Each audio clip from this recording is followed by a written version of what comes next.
নমস্কার।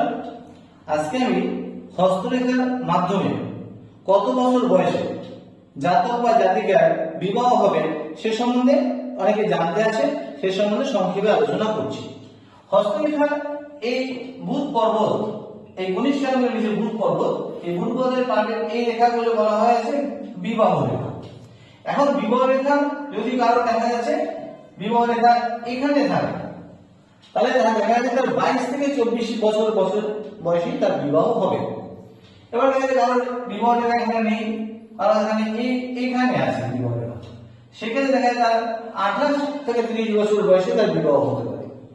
আবার দেখা যাচ্ছে কারোর বিবাহ রেখা এর উপরে আছে, এই এতটা উঁচুতে, এই বুধ মাউন্ট এখানে তার বিবাহ রেখা আছে, সেক্ষেত্রে তার দেখা যাচ্ছে 35 বছরের পরে অর্থাৎ 60 থেকে 38 40 বছর দেরিতে বিবাহ, সেই দেরিতে বিবাহ 38 বছর বয়সে তার বিবাহ হতে পারে। আর মাঝামাঝি বয়সে যদি মাঝামাঝি এরকম লেখা থাকে, সেক্ষেত্রে দেখা যাচ্ছে তার বিবাহ সঠিক সময় হবে। সঠিক সময় তার 25 থেকে 28 এর মধ্যে হবে।